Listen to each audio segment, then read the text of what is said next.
Hola, nosotros somos el equipo 3. Vamos a hablar sobre el tema de los hidruros. Nosotros en este video vamos a hablarle en qué consisten, sus características, tipos y aplicaciones de estos que se llevan a cabo. Yo comenzaré diciéndole la definición. Los hidruros son compuestos binarios conformados por átomos de hidrógeno o otros elementos metálicos o no metálicos. Existen tres tipos de hidruros, los cuales son los metálicos, los hidracídicos y los haluros de hidrógeno. A continuación, mi compañero José Manuel Carmona les dirá la clasificación de uno de ellos. Hola, mi nombre es José Manuel Carmona Nieto y en este momento yo les voy a explicar lo que es la clasificación de los hidruros. Empecemos. Los hidruros se clasifican en tres tipos. El primero es los metálicos, que estos son compuestos que están formados por un hidrógeno y un metal, en el que el hidrógeno actúa como un anión unido al catión metálico. Y vamos con sus características. Sus características son las siguientes. Bueno, pues primero se caracterizan por ser los únicos compuestos en los que el hidrógeno tiene un número de oxidación igual a -1. Otra característica de esto es que ya lo habíamos mencionado anteriormente, ya que se forman a partir de la combinación de un hidrógeno y un metal. También otra característica es que tienen como fórmula el símbolo del metal seguido del hidrógeno. También otra es que el uso que se le da, ya que esto tiene aplicaciones como por ejemplo los explosivos, la pirotecnia o en la fabricación de sustancias químicas. Y otra característica por última es que no producen contaminación al quemarse, ya que su producto principal es el agua.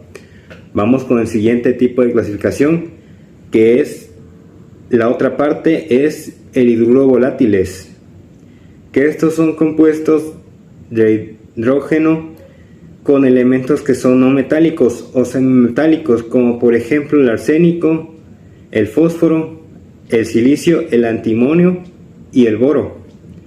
Algunas características de esto es que tienen un bajo punto de ebullición, ya que se evaporan fácilmente debido a la fuerza de unión débil que tienen. Otra característica de esto es la solubilidad limitada en el agua, ya que muchos de estos compuestos no se disuelven bien en agua, aunque algunos pueden reaccionar en ella liberando lo que es el hidrógeno. Otra es que algunos hidruros volátiles como lo arsénico, el fósforo, son altamente tóxicos y requieren de un manejo cuidadoso, y estas características hacen que los hidruros volátiles sean útiles, pero al mismo tiempo también pueden ser peligrosos. Por eso es necesario que una persona tenga o conozca el cuidado y la forma adecuada de manejar estos productos. Y por último tenemos a lo que es el ácido hidrácido, que estos son compuestos formados por hidrógenos y un no metal, como es el cloro o el azufre.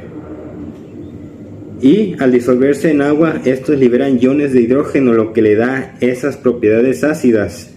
Y algunas características de esto es que tienen una propiedad ácida, como ya lo habíamos mencionado, en solución acuosa, liberando lo que es el carácter ácido, siendo más fuerte la acidez con halógenos más pesados.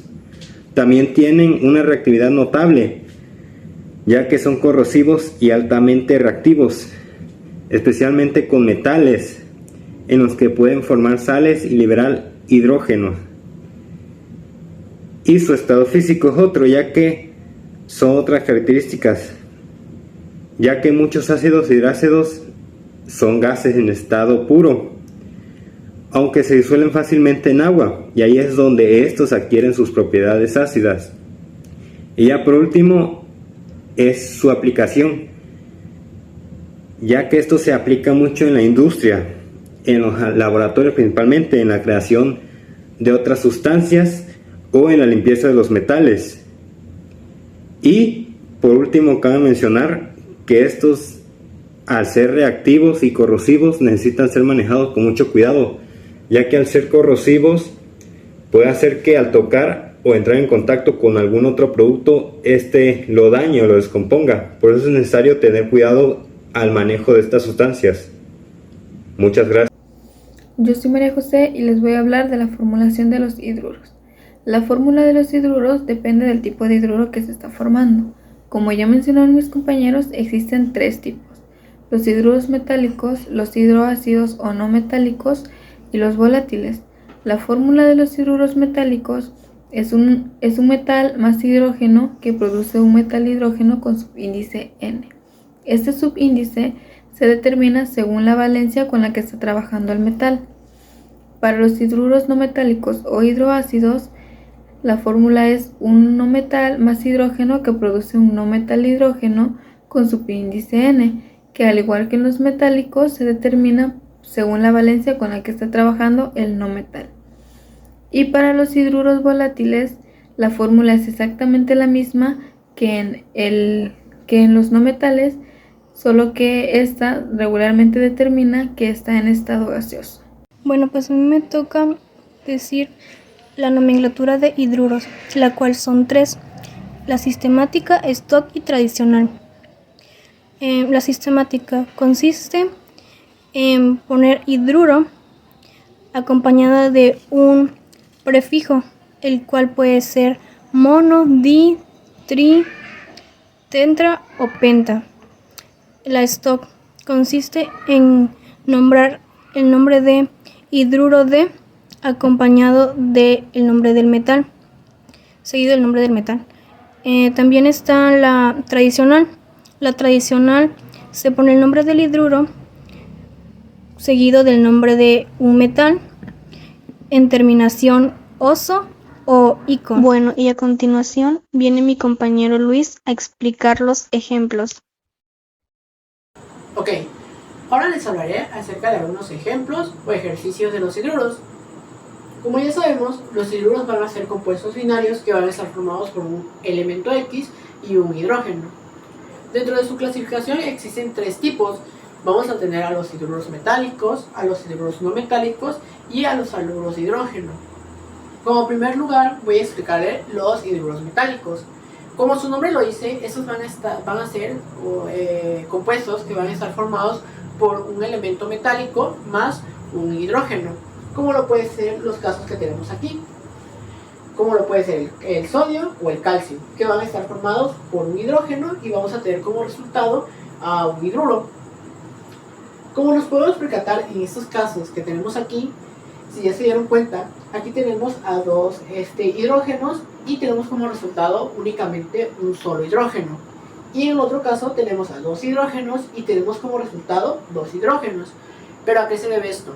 Bueno, recordemos que cuando vimos enlace químico, cuando 2 elementos o átomos se enlazan, es para que completen su último nivel de energía. Entonces, hablando en este caso del hidrógeno, nosotros sabemos que completa su último nivel con 2 electrones. Entonces, al encontrarse en el grupo 1A, únicamente tiene un solo electrón.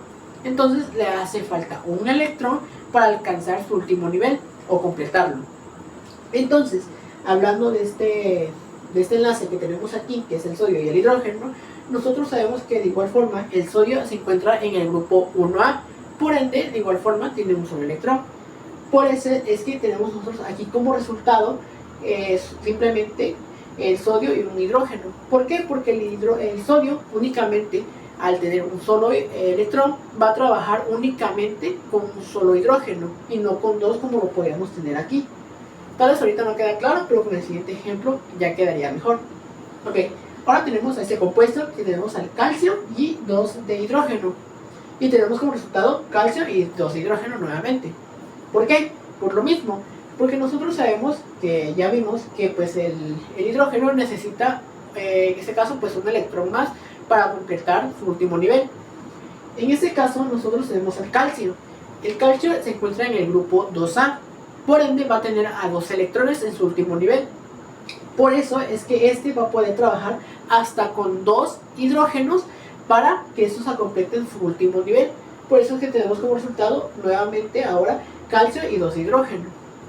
Ok, una vez teniendo estos resultados o estos hidruros, como lo podemos llamar, ¿cómo le vamos a dar nombre? Bueno, esto se basa mediante algo llamado nomenclatura. En ese caso, la nomenclatura va a haber diferentes tipos, porque existen reglas o excepciones, como lo pueden ser. En ese caso tenemos que cuando el metal tiene un solo estado de oxidación, vamos a tener dicha regla para darles dicho nombre a esos elementos. Pero cuando en ese caso un metal tenga varios estados de oxidación, van a seguir otros tipos de reglas, como los pueden ser la nomenclatura clásica o también llamada tradicional, la nomenclatura de Stock o la nomenclatura sistemática, que las vamos a abordar más adelante. Pero ahorita, para continuar con esto que ya tenemos de ese lado, vamos a seguir esa regla que tenemos aquí, que es cuando el metal solamente tiene un estado de oxidación. ¿Y cómo vamos a saber cuando el metal tenga solo un estado de oxidación? Pues mediante una tabla que existe, que por este lado se las voy a dejar, para que ustedes puedan checar cuáles elementos tienen un solo estado de oxidación y cuáles tienen varios estados de oxidación. En ese caso, de acuerdo a la tabla, nosotros sabemos que los elementos del grupo 1A tienen un solo estado de oxidación. En el grupo 2A de igual forma tienen un estado de oxidación más 2, y en el grupo de 3A algunos tienen estado de oxidación más 3, pero al final solamente tienen un solo estado de oxidación. Por ende, vamos a seguir esta regla para darle nombre a estos hidruros. Como primer ejemplo, como primer caso, vamos a tener al sodio y al hidrógeno. Entonces, siguiendo esta regla, simplemente vamos a poner hidruro de más el nombre del metal, que en este caso es el sodio, y nos quedaría de la siguiente forma, o de la siguiente manera: hidruro de sodio. Y así es como le podemos dar nombre sencillamente a este hidruro. Luego, para el siguiente caso, vamos a tener al calcio y al hidrógeno, que de igual forma, siguiendo la regla, sería hidruro de más el nombre del metal, que en este caso es el calcio, y nos quedaría de la siguiente manera: de calcio. Pero, ¿qué pasaría si ahora, en lugar de darnos la fórmula química, en lugar de darnos, en lugar de tener la fórmula química, nos dan el nombre de dicho hidruro, tenemos que hallar su fórmula química? Ok, de igual forma es algo sencillo. Aquí tenemos 3 ejemplos o 3 casos, que a cada uno le vamos a dar su fórmula química. Para este caso tenemos al hidruro de aluminio, que como ya sabemos, pues los hidruros van a estar conformados por un hidrógeno. Entonces todos esos 3 sí o sí tienen un hidrógeno. Entonces, siguiendo la regla, nosotros sabemos que el hidruro de aluminio va a estar dada por el aluminio y un hidrógeno, y nos quedaría de la siguiente manera: aluminio e hidruro. ¿Y por qué está este 3? Por lo mismo de lo que veníamos anteriormente hablando de los enlaces químicos. Nosotros sabemos que el aluminio se encuentra en el grupo 3A, por ende ese tiene 3 electrones, por eso es que va a poder trabajar hasta con 3 hidrógenos, por eso es que se le indica ese número aquí, y nos queda de esa forma. Luego tenemos al otro caso, que nos dice que es hidruro de berilio. De igual forma, simplemente es poner los símbolos del metal, que en este caso es berilio, y el hidruro, y nos quedaría de la siguiente manera: berilio e hidrógeno. En este caso, de igual forma, tenemos a un número en lo que es la parte del hidrógeno. ¿Por qué? Porque el berilio, al encontrarse en el grupo 2A, puede trabajar, tiene 2 electrones en su última capa, por eso es que va a poder trabajar hasta con 2 hidruros. Por eso es que de igual forma indicamos el número en esta parte. Y por último vamos a tener al hidruro de potasio, que igual simplemente es poner su símbolo, que en este caso es del potasio y el hidruro, y nos quedaría de la siguiente manera: el símbolo de potasio y el símbolo del hidruro.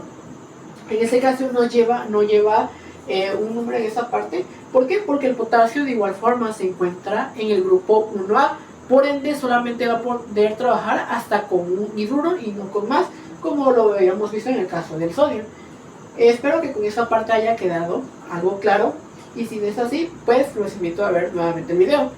Entonces, una vez hablando de esta nomenclatura esencial, que es, ya les dije, que es cuando el metal solamente va a tener un estado de oxidación, bueno, ahora vamos a tener otros tipos de nomenclatura que nos dice cuando el metal va a tener varios estados de oxidación. Entonces, esas las vamos a hablar a continuación. Para continuar con nuestro video para cuando los metales tengan varios estados de oxidación, vamos a ocupar los 3 tipos de nomenclaturas que existen. Como ya les había dicho anteriormente, pues van a existir la nomenclatura clásica o también llamada tradicional, que fue la primera en ocuparse. Con el paso del tiempo surgieron otros tipos de nomenclaturas, que son las de stock y la sistemática. A pesar de que nos podemos guiar de una sola nomenclatura, lo más esencial sería aprendernos los 3 tipos de nomenclaturas que existen. Por ello, el día de hoy les voy a explicar cada una de ellas primero, y ya después vamos a ver algunos ejemplos y ejercicios donde ocupemos las 3 tipos de nomenclatura. Ok, como primer lugar o primer caso tenemos a la nomenclatura clásica, que de igual forma va basado por una regla, la cual nos podemos ir guiando. Esta nos dice que va a empezar con la palabra hidruro, más o posteriormente va a ser la raíz del metal. Pero, ¿qué es la raíz del metal? La raíz del metal es la primera parte del nombre, en ese caso del elemento. Un claro ejemplo, en un contexto cotidiano, si yo me llamara Mario, mi raíz sería Mar, porque es la primera parte de mi nombre. Y para el caso de los elementos, un ejemplo podría ser el cromo. En este caso, pues su raíz sería crom.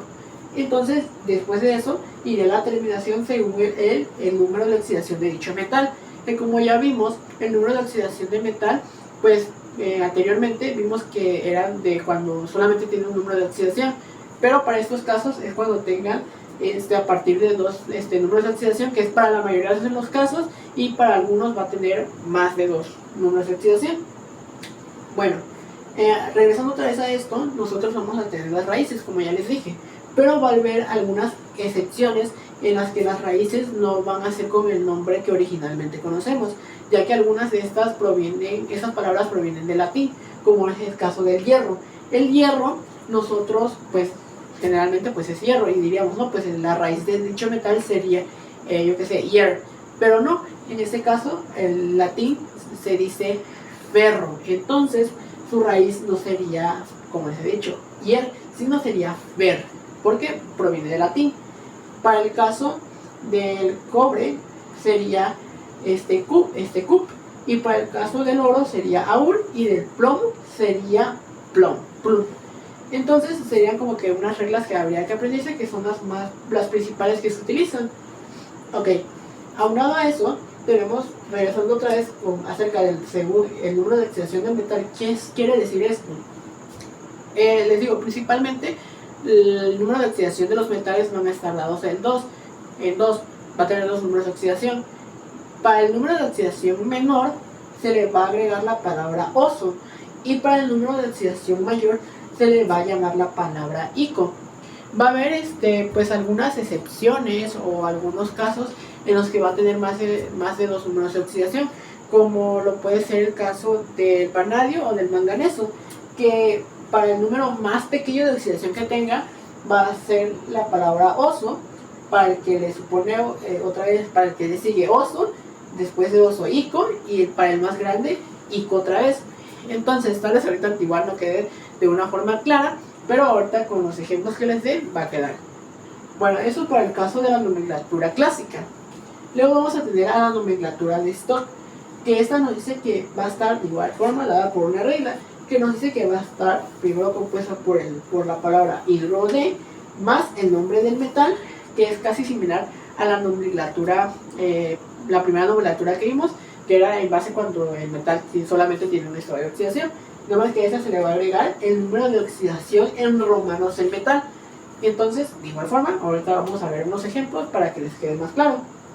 Y ya por último, vamos a tener a la nomenclatura sistemática, que esta nos dice que va a estar a cada átomo se le antepone el prefijo correspondiente que indique su cantidad.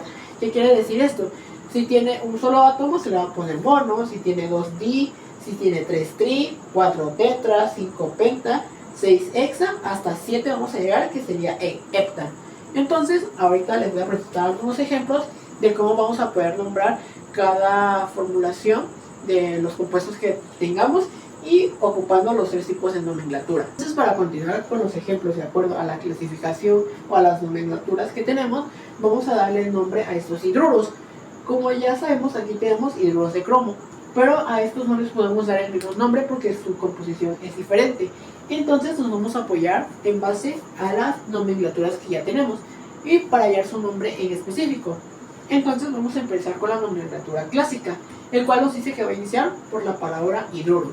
Entonces colocamos la palabra hidruro de eso sigue más la raíz del metal. En este caso estamos trabajando con el cromo, entonces su raíz sería crom. Ok. Y para terminar se le debe poner una terminación oso o ico de acuerdo al número de oxidación de dicho metal. Entonces, para yo darle una terminación, necesito saber el número de oxidación de dichos metales. Entonces vamos a seguir una regla que el cual nos dice que el número de oxidación, o para poder sacar el número de oxidación, nosotros sabemos que cuando un hidrógeno está unido a un metal, su número de oxidación siempre va a ser de -1. Entonces lo podemos colocar de esta manera.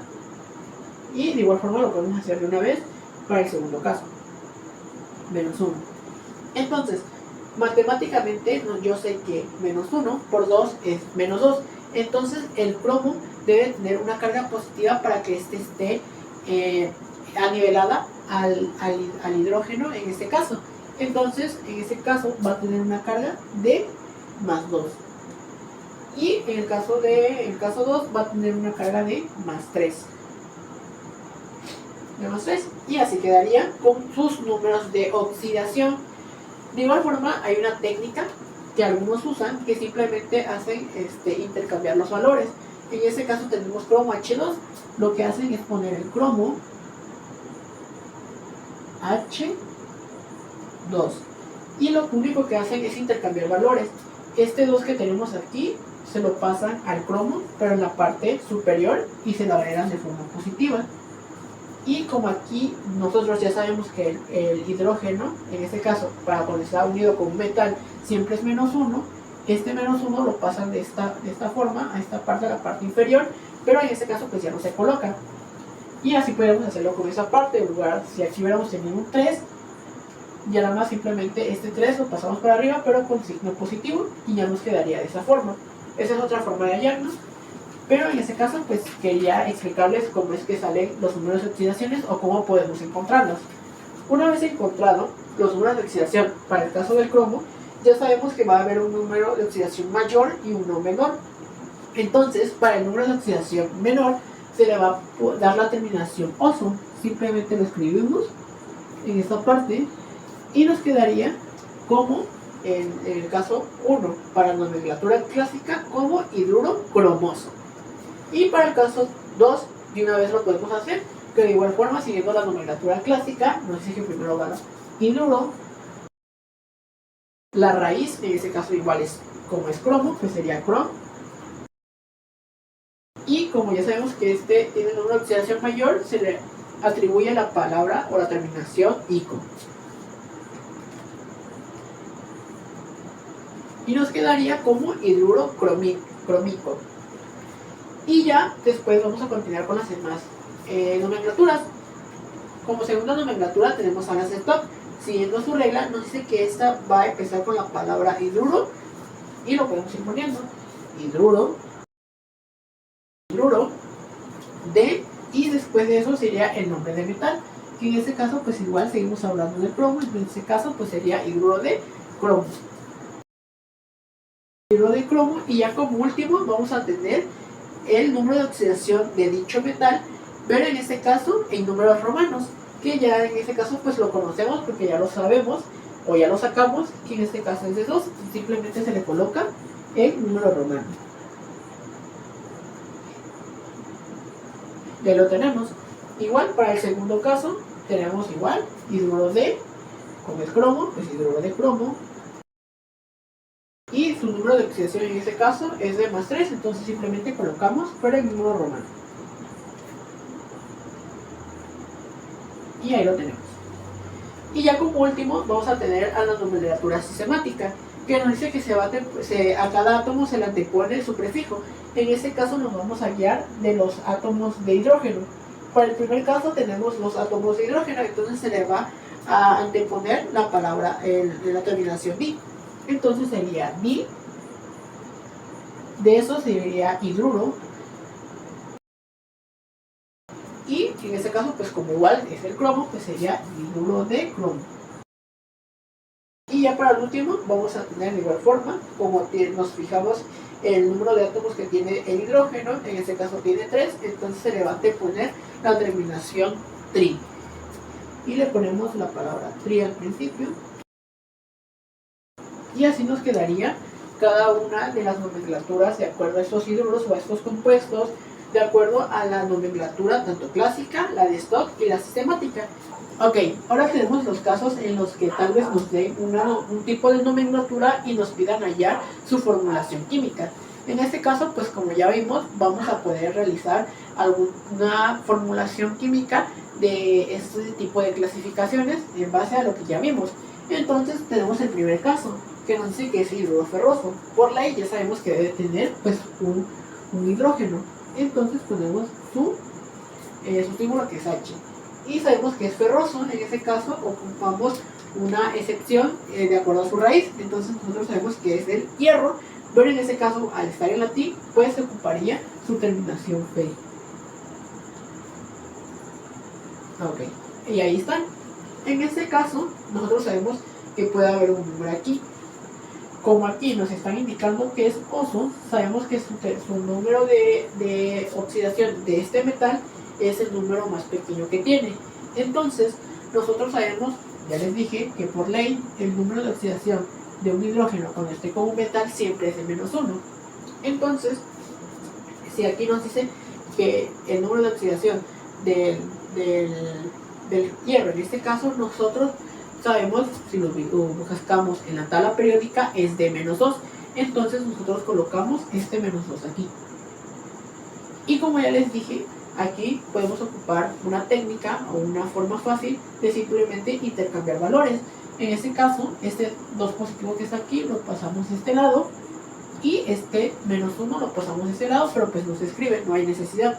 Entonces ya sabemos que 2 por -1 es -2, y para que el metal esté nivelado o esté igual, pues debe ser una carga positiva de +2. Entonces aquí encontramos su formulación química. Para el siguiente caso tenemos al hidruro de níquel, que en este caso pues igual va a estar conformado por un hidrógeno, y nos están diciendo que el elemento o el metal con el que va a estar formado va a ser el níquel. Entonces pues ponemos su símbolo, que es Ni, y nos está indicando que tiene 3. Ese 3, como ya vimos en la nomenclatura de Stock, nos dice que es el número de oxidación en romanos de dicho metal. En este caso, su número de oxidación entonces es de +3. El -1 iría aquí, porque pues es la regla.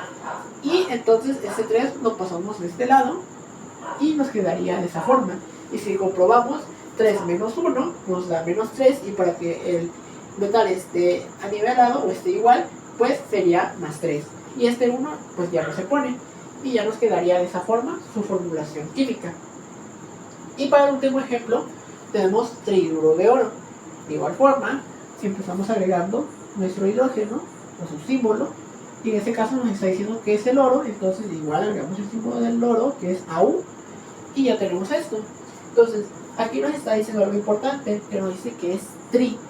Entonces, si nos está diciendo que es tri, en este caso estamos ocupando la nomenclatura sistemática, que es cuando se le antepone un prefijo. Si nos está diciendo que ese prefijo, ya sabemos que va a ir para el caso de los hidrógenos. Entonces, si nos está diciendo que es tri, entonces este hidrógeno va a tener 3. Y igual, y su número de oxidación va a ser de -1, de acuerdo a la regla. Y entonces multiplicamos 3 por -1, -3, y para que el metal esté anivelado o igual, entonces su carga va a ser de +3, que sería su número de oxidación. Y es así como hallamos su formulación química, pues en base a esta nomenclatura. Como vimos, no está tan difícil la nomenclatura de los de los hidruros metálicos. Como les dije, esta parte, todo eso lo que vimos son sobre los hidruros metálicos. Aún nos faltan los hidruros no metálicos y los aluros de hidrógeno. Por eso están más sencillos y más rápidos de aprender. Entonces, en un momento continuamos con los hidruros metálicos y los aluros de hidrógeno. Ok, luego tenemos a los hidruros no metálicos. Aquí estos van a pertenecer al grupo 13, 14 y 15. En este caso, pues no queda de otra más que aprendérnoslos. Entonces, ya que estos pues van a ser compuestos no metálicos que van a estar unidos o conformados con hidrógeno. Pero en este caso les voy a dar ya de una vez cómo es su nombre de cada uno de ellos. Para cuando actúa con el silicio, este se va a llamar silano. Para cuando actúa con el carbono, este se va a llamar metano. Para cuando actúa con el boro, este va a recibir el nombre de borano. Cuando actúa con el nitrógeno, este va a recibir el nombre de azano o también llamado amoníaco. Cuando tenemos el fósforo, este va a recibir el nombre de fosfano. Y cuando tenga el elemento arsénico, este se va a llamar arsano. Y cuando tenga el antimonio, este se va a llamar estivano. Y como último vamos a tener al bismuto, que cuando forme un compuesto con hidrógeno se va a llamar bismutano. Entonces, ¿cómo es que nos vamos a aprender estos hidruros metálicos? Pues si se dan cuenta, todos terminan en ano, en excepción del amoníaco, pero pues es solamente uno. Y los demás simplemente sabiendo su raíz de dicho, bueno, en ese caso sería como el no metal. Entonces simplemente sería aprendernos esos compuestos de hidruros, que son a los pertenecientes a los no metálicos. Y ya como último lugar tenemos a los halburos de hidrógeno, que estos van a pertenecer al grupo 16 y 17 de la tabla periódica. Como se dieron cuenta, aquí hay una excepción en el cual el hidrógeno va a ir en primer lugar y después va a ir con el elemento que esté compuesto. Para este caso, de igual forma podemos nombrar este compuesto o este hidruro en las diversas nomenclaturas que vimos con anterioridad. Pero en este caso vamos a aplicar la forma más tradicional o la que más se ocupa, que en este caso para todos estos hidruros o estos compuestos vamos a iniciar con la palabra ácido y su terminación va a ser con hídrico. Simplemente vamos a intercambiar la raíz de cada uno de los elementos. En el caso del azufre, si se dan cuenta, está en su forma latín, que en la forma latín el azufre se diría sulfuro. Y entonces simplemente ocupamos su raíz, que es la primera parte con la que empieza su nombre, el sulf hídrico. Luego con el selenio, ácido selen hídrico, igual la primera parte, selen. Luego tenemos al telurio, que igual ácido telur hídrico. Luego tenemos al flúor, que es ácido fluor. Aquí, si se dan cuenta, de igual forma estamos ocupando la manera latín, porque el flúor en latín se dice fluorón. Entonces, de igual forma, aquí estamos ocupando porque se le agrega la O. Entonces, fluor hídrico. Luego al cloro, igual ácido clor, ese normal, hídrico. Luego con el bromo tenemos al ácido brom hídrico. Y al yodo, que igual está en su forma habitual normal, ácido yor hídrico. Si se percataron y se dieron cuenta, simplemente lo que se hace es que al final se intercambia su vocal o se elimina la vocal para agregarle la palabra hídrico. Como aquí el yodo termina en O, que es vocal, simplemente se elimina e intercambiamos por la palabra hídrico, al igual que bromo, que termina en O, vocal, le eliminamos en hídrico. Cloro, que termina en O, igual la eliminamos y agregamos hídrico. Fluorón termina en UM, pero igual al final tiene una vocal, entonces igual eliminamos, intercambiamos por hídrico. Teluro, el telurio igual, el IO, lo eliminamos y lo ponemos por hídrico.